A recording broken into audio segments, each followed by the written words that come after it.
नमस्कार, स्वागत है सभी दर्शकों का आपके अपने खास कार्यक्रम आयुर्वेदा सुपर साइंस में। जैसे आप सभी को पता है कि हम विभिन्न विषयों के ऊपर इसमें आपके लिए नई नई जानकारी, इंफॉर्मेशंस लेके आते हैं। किस किस बीमारी को किस किस प्रकार से आप अपने ही घर बैठे ठीक कर सकते हैं और अपने इम्यूनिटी सिस्टम को ठीक करके आप किस प्रकार से विभिन्न बीमारियों से बच सकते हैं, इसके विषय में मैं लगातार आप लोगों को बताने का प्रयास करता रहता हूं। तो आज हम जिस बीमारी के विषय में बात करेंगे उसका नाम है अस्थमा यानी दमा। दमा किस प्रकार से होता है और कुछ लोगों को किस प्रकार से एलर्जी, जैसे धूल से, मिट्टी से, मौसम के परिवर्तन के कारण कई बार जो हमारे आप देखते हैं कि धान या कपास के सीजन के अंदर भी उन लोगों को बहुत हाई पोलन के समय में बहुत ज़्यादा एलर्जी हो जाती है और हवा के साथ कुछ ऐसा होता है कि उनको एकदम ऐसी एलर्जी होती है जिससे शरीर पे खारिश हो गई या फिर सांस लेने में बहुत ज़्यादा तकलीफ हो गई। उसको भी हम अस्थमे की श्रेणी में ही गिनते हैं। और उसके लिए अभी तक जो उनका इलाज था वो ये था कि वो पफ लिया करते थे, लेकिन उसको आयुर्वेदिक तरीके से हम कैसे ठीक कर सकते हैं इसके बारे में आपको बताने की चेष्टा करूंगा। तो इसमें जिन लोगों को भी दमा बचपने से है या उनको जवानी में हुआ या उनको किसी विशेष एलर्जी के कारण दमा हुआ, उसके लिए वो हमारा प्राण कस्तूरी इस्तेमाल कर सकते हैं। इसको लेने का सेवन की विधि बिल्कुल आसान है। इसको 2 चम्मच को अगर आप उबालेंगे, उबालकर पानी के अंदर अगर आप इसका सुबह शाम सेवन करेंगे तो धीरे धीरे आपकी इम्यूनिटी को बूस्ट करेगा। आपका शरीर की रोग प्रतिरोधक क्षमता इतनी बढ़ जाएगी कि आप देखेंगे कि वो जो अस्थमे के अलावा भी कई ऐसी समस्याएं हैं जो आपके अंदर हैं जिनका ये आपका समाधान करेगा, और वो होगा केवल आपकी इम्यूनिटी सिस्टम के बढ़ने के कारण। उसके लिए फिर आपको स्टीरॉयड और इस तरह से उसके ऊपर डिपेंड रहने की कोई आवश्यकता नहीं पड़ेगी, क्योंकि आयुर्वेदिक है, इसका साइड इफेक्ट नहीं है। जो एलोपैथी का पफ लेते हैं उनका बहुत ज़्यादा साइड इफेक्ट होता है, वो आपकी हड्डियों को भी गलाते हैं, वो आपके अंदर अलग तरह की विकृतियां पैदा करके किडनी और लीवर जैसी समस्या को भी पैदा करते हैं। तो ये जो भी लोग, जो बच्चे या जो बुजुर्ग या जो महिलाएं घर पर रहने वाली या जो पुरुष जो वर्क करते हैं, उनको धूल से या मिट्टी से कैसी भी एलर्जी हो, प्राण कस्तूरी का सेवन उनको तुरंत आवश्यक रूप से इस्तेमाल करना उनको शुरू करना चाहिए, क्योंकि यही एक ऐसी दवा है जिसका नियमित सेवन करने से धीरे धीरे करके आप देखेंगे एक समस्याओं का समाधान आपका हो गया। क्योंकि आपकी बॉडी के अंदर इम्यूनिटी एक ऐसी चीज़ है जो आपके शरीर को किसी भी स्तर तक लेके जा सकती है।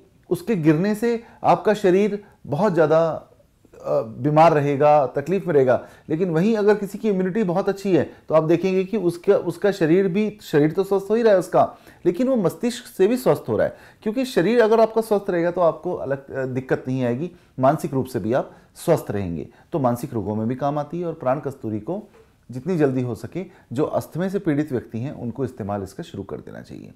होता क्या है कि हम ये देखते हैं कि जैसे सपोज करो हम सोचते हैं कि अस्थमा शायद छूत का रोग है या अस्थमे के लिए कोई केवल नशे की दवाइयां ही इसके लिए काम करती हैं। ऐसा नहीं है। टेम्परेरी रूप से हम देखते हैं कि नशे की दवाइयां हमारे को कहीं ना कहीं पर कार्य करती हैं, लेकिन धीरे धीरे करके आप देखेंगे कि जो नशे की दवाइयां हैं वो ज़्यादा समय तक आप लेने से आपके मस्तिष्क के ऊपर बड़ा बुरा प्रभाव डालती है। नशे की दवाइयों से संदर्भ आयुर्वेदिक दवाइयों से नहीं है, नशे की दवाइयों से संदर्भ एलोपैथिक में दी जाने वाली स्टीरॉयड और पफ से है, जिससे तुरंत आराम तो मिलता है लेकिन कहीं ना कहीं पर वो आपको नुकसान भी करती हैं। और तुरंत अगर हम आराम की बात करें तो नशा तो तुरंत असर करता है। कोई भी अगर वैसे भी कोई भी नशा, अगर अल्कोहल या किसी भी तरह का नशा आप लेते हैं तो तुरंत कहीं ना कहीं पर वो आपको इमीडिएटली आपके ब्रेन को सुन्न करता है या आपके ब्रेन को सोचने समझने की शक्ति को खत्म करता है, किंतु उसी प्रकार से उसके साइड इफेक्ट भी होते हैं। तो जो व्यक्ति अस्थमे से पीड़ित हैं या इस तरह के रोग से पीड़ित हैं, वो चाहें तो इस प्रोग्राम के दौरान कॉल करके अपनी अपनी समस्या का समाधान हमसे ले सकते हैं। ये एक लाइव कार्यक्रम है, लेकिन मैं चाहूँगा कि इसमें जो भी व्यक्ति कॉल करें वो अस्थमे से पीड़ित व्यक्ति ही कॉल करें, बजाय किसी और तरह की कॉल आने के, क्योंकि ये आज का एक्सक्लूसिव और स्पेशल एपिसोड केवल और केवल दमे के ऊपर बनाया गया है। और इसके लिए मैं आपको बता ही चुका हूँ, प्राण कस्तूरी आप इस्तेमाल कर सकते हैं, उससे आपको लाभ मिलेगा। एक कॉलर हमारे साथ जुड़े हैं, बात करते हैं। हेलो। नमस्कार सर। हाँ जी, नमस्कार जी। सर मैं राहुल बोल रहा हूँ गाजियाबाद से। हाँ जी राहुल जी। सर मेरी मदर को काफी टाइम से अस्थमे की प्रॉब्लम है और जैसे अब सर्दी बढ़ रही है तो उनको थोड़ी सी ज्यादा मुझे दिक्कत दिखाई दे रही है। सर्दियों में ना अस्थमे की समस्या बढ़ती ही है, क्योंकि उसमें क्या है, ऑक्सीजन की कमी हो जाती है वातावरण में, और प्रदूषण जो होता है वो आसमान की तरफ नहीं जा पाता, वो धरती की तरफ रहता है, तो उससे कार्बन डाइऑक्साइड बढ़ जाती है और ये अस्थमे का अटैक लोगों को ज्यादा होते हैं इस समय में ना। तो अभी वो किस तरह का, कब से है उनको अस्थमा आपकी माता जी को? उनको सर पिछले साल से ये दिक्कत शुरू हुई है, तो उसके बाद अभी डॉक्टर ने उनको कैप्सूल दिया हुआ, उसको तोड़ के वो मशीन के थ्रू नेबुलाइजिंग करती हैं, आप ये कहना चाह रहे हैं? वो नेबुलाइजिंग के अंदर वो कैप्सूल तोड़ के डालती हैं, वो स्टीरॉइड वाला कैप्सूल होता है। ठीक है, आप एक काम कीजिए, आप प्राण कस्तूरी, ये मैं आपको दिखा रहा हूँ, ये प्राण कस्तूरी अगर आप देख पा रहे हैं तो इस प्राण कस्तूरी को मंगा के इसके 2-2 चम्मच सुबह शाम पानी में उबाल कर देना है। सेवन की विधि अगर आप हमारे कॉल सेंटर के नंबर आपके स्क्रीन पे चल रहे हैं, अगर आप उसके ऊपर पूछेंगे तो आपको सेवन की विधि बता देंगे।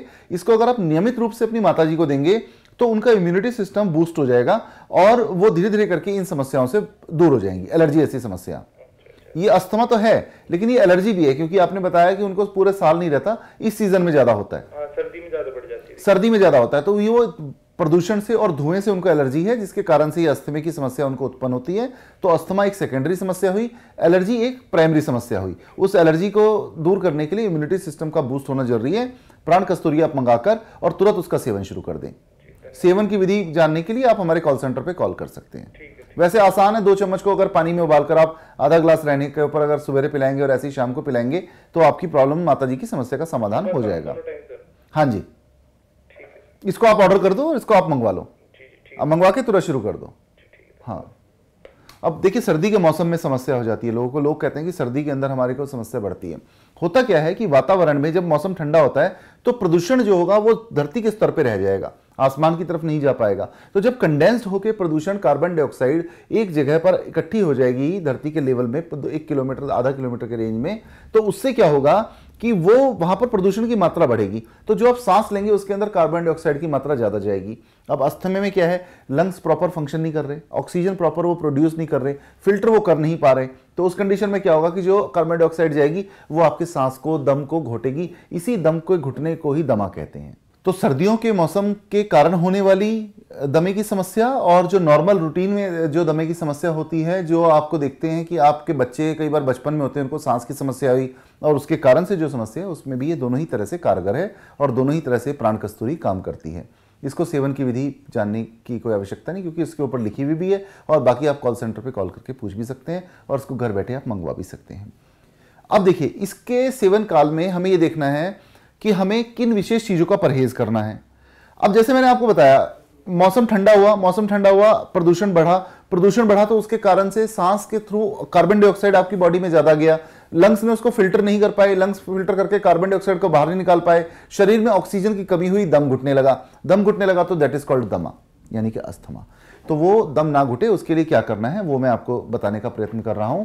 तो जो भी दर्शक मेरे इस बात को सुन रहे हैं उस बात को ध्यान दें कि एक तो सर्दी के मौसम में कोशिश करें कि सुबह और शाम के समय घूमने ना जाएं, क्योंकि सुबह और शाम के समय में मौसम ज्यादा ठंडा होता है और उस ठंडे मौसम के दौरान अगर वो घूमने जाएंगे तो ऑक्सीजन की कमी के कारण उनको इस एलर्जी का सामना और ज्यादा करना पड़ेगा। हालांकि मुझे उम्मीद है कि अगर ये प्राण कस्तूरी वो लगातार नियमित लेते रहते हैं तो उसके बाद मॉर्निंग में जाने में भी उनको कोई दिक्कत नहीं आएगी। ऐसा नहीं कि मॉर्निंग में जाने में उनको दिक्कत आएगी। अगर मॉर्निंग और इवनिंग के अंदर अगर वो थोड़ा सा अगर कंट्रोल कर लेते हैं और नियमित रूप से प्राण कस्तूरी को अगर कंट्रोल लेते हैं, इंटेक करते हैं, तो धीरे धीरे करके प्रॉब्लम सॉर्ट आउट हो जाएगी। तो जितनी जल्दी हो सके इसको मंगवाकर जिनको दमे की समस्या है, अस्थमा की समस्या है, वो इसकी शुरुआत कर सकते हैं, जिससे आने वाले समय में उनकी ये समस्या से पूर्णतः उनको निजात मिल पाए। एक कॉलर हमारे साथ जुड़े हैं, बात करते हैं। हेलो। हेलो। हाँ जी। नमस्कार सर, मैं ज्योति बात कर रही हूँ। हाँ ज्योति बोलो। सर मेरी नानी है, उन्हें सर्दियों में ना सांस लेने में बहुत ज्यादा दिक्कत आती है। ओहो, अच्छा अच्छा। नहीं तो वो सर्दियों में ही दिक्कत आती है या दिक्कत सर्दियों में आती है? आप एक काम करो, आप ये प्राण कस्तूरी मंगा लो। आप ये देख पा रहे होंगे डब्बा। हाँ जी। ये प्राण कस्तूरी आप मंगाकर उसको लेने की विधि आप हमारे कॉल सेंटर पे फोन करके पूछ लेना। ओके। और प्राण कस्तूरी मंगाकर और आप उसको अपना तुरंत शुरू कर दीजिए अपनी जो भी आप बता रहे हैं। तो जैसे जैसे उनका धीरे धीरे करके प्रॉब्लम सॉर्ट आउट होगी तो फिर वो उनकी दिक्कत खत्म हो जाएगी। मुझे उम्मीद है हफ्ते 15 दिन में थोड़ा बहुत उनको रिलैक्स आना शुरू हो जाएगा। ये एक बेसिकली एक तरह की एलर्जी होती है। ये मौसम के कारण ही होती है, ठंडे मौसम के कारण। तो मैं अभी आप बता भी रहा था कि इस तरह प्रदूषण बढ़ता है और वो होता है, इसीलिए मैक्सिमम लोगों को सर्दियों में ये समस्या ज्यादा होती है। तो जितनी जल्दी हो सके प्राण कस्तूरी मंगाकर आप अपना इसका सेवन शुरू करें, जो भी आपका पेशेंट है। और इसको आप नॉर्मली आप लोग घर में कोई भी ले सकते हैं, सेफ है, इसमें हर्बल है।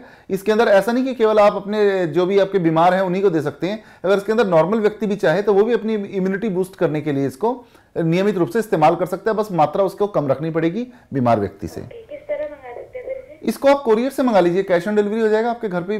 मेरे ख्याल से वीपीपी के द्वारा आ जाता है, ये हमारे यहाँ से जाता है। तो आप ना वहीं पर ही आप बात कर लीजिए कॉल सेंटर पे, जो भी नंबर आपकी स्क्रीन पे चल रहा है। ठीक है। अच्छा, ये अब देखिए, अब बुजुर्ग हैं महिला, उनके पोती ने फ़ोन किया इस तरह से, नाती ने, जो भी है, कि ऐसे करके उनको तकलीफ है, सांस की समस्या आती है, सर्दियों में ज़्यादा आती है। मोस्टली लोग जो मेरे पास में आते हैं वो यही कहते हैं कि हमें सर्दियों में ज़्यादा दिक्कत आती है। कारण सिर्फ और सिर्फ एक है, जो मैंने अभी आपको बताया, किस तरह प्रदूषण का इकट्ठा होना, ऑक्सीजन की कमी होना। गर्मियों में ऐसा नहीं होता, गर्मियों में भी होता है, जब बहुत ज़्यादा आर्द्रता बढ़ जाती है ना, तो उस कंडीशन के अंदर ऐसा होता है कि जब आप देखते हो चिपचिपा पसीने और इस तरह की समस्या आती है और चेहरे से पसीने नहीं सूखता, उस कंडीशन में भी अस्थमा की समस्या बढ़ती है। और ये समय इस दवाई को खाने का सबसे उपयुक्त समय है। इस समय आपका शरीर बड़ी रिलैक्स होकर इस दवाई को एक्सेप्ट करेगा। जिन लोगों की इम्यूनिटी बहुत कम है, उसकी इम्यूनिटी को बढ़ाएगा और धीरे धीरे करके उनको बीमार होने से बचाएगा। तो मैं आग्रह करता हूं सभी लोगों से, और ये मेरा रिकमेंडेशन है कि जो भी लोग, बच्चे बड़े जो भी हैं, अगर वो अस्थमा जैसी समस्या से जूझ रहे हैं, तो उनको तुरंत ये दवा मंगाकर इसका सेवन शुरू करना चाहिए। और इसके सेवन काल के अंदर जैसे बासी भोजन है, खटाई है, ठंडी चीजें हैं, केला है, अमरूद है, इसका बिल्कुल भी प्रयोग नहीं करना चाहिए, क्योंकि ये आपके शरीर के अंदर कफ की वृद्धि करेंगे। कफ के लिए देखो हमारे आयुर्वेद में एक श्लोक है, उत्सर्जनस्य हीनोत्वात् संग्रहस्याति योगिता जायते संचय शोथ चय परिकीर्तते। उत्सर्जन क्रिया का हीन हो जाना, आप आपके लंग्स हैं उत्सर्जित कर रहे हैं कार्बन डाइऑक्साइड को, उत्सर्जन क्रिया का हीन हो जाना, और जिसके कारण जायते संचय शोथ, मल संचय के कारण यानी कि कफ के संचय के कारण, शोथ यानी कि सांस की नली में सूजन, जिसको ब्रोंकाइटिस कहते हैं, चेय परिकीर्तते, ये लक्षण उत्पन्न होते हैं। और उसके लिए प्राण कस्तूरी से बेहतर कुछ हो ही नहीं सकता। और ये फिर मेरी खुद की बनाई हुई दवा है, इसको मैंने सैकड़ों मरीजों पर आजमाया है। अगर इसको आप लेंगे तो मुझे लगता है कि जो शायद आज तक आपने रिजल्ट प्राप्त नहीं किए होंगे, वो भी रिजल्ट आपको धीरे धीरे करके मिलना शुरू हो जाएंगे। तो अब हम केवल गंभीर बीमारियां, लीवर, किडनी, कैंसर के ऊपर ही बात नहीं करते हैं, नॉर्मल बीमारियों पर भी बात करते हैं। एक दर्शक जुड़े, बात करते हैं। हेलो। हेलो। हाँ जी। नमस्कार वैद जी। हाँ जी, नमस्कार जी। वैद जी, मैं रानी बात कर रही हूँ फरीदाबाद से। रानी जी फरीदाबाद से, हाँ जी बताइए। हाँ जी, जैसे जैसे सर्दियाँ स्टार्ट होती है ना, मुझे छींकें आने लगती है। छींकें, स्नीजिंग आ रही है आपको, ये एलर्जी का ही पार्ट है मैडम। आपके घर में किसी और को भी ऐसा है क्या? नहीं, ऐसा किसी को नहीं है मुझे, लेकिन बचपन से ही ऐसा है। अभी तो मैं 26 इयर्स की हूँ, लेकिन ये हमेशा जैसे जैसे सर्दियाँ स्टार्ट होती है, मुझे छींकें आने स्टार्ट हो जाती है और मेरा नाक भी बंद रहता है। नहीं, फिर वही प्रॉब्लम है, आपको एलर्जी ही है। आप जितनी जल्दी हो सके प्राण कस्तूरी ऑर्डर करके मंगा लीजिए। लेने का तरीका वो आपको बता देंगे उसको।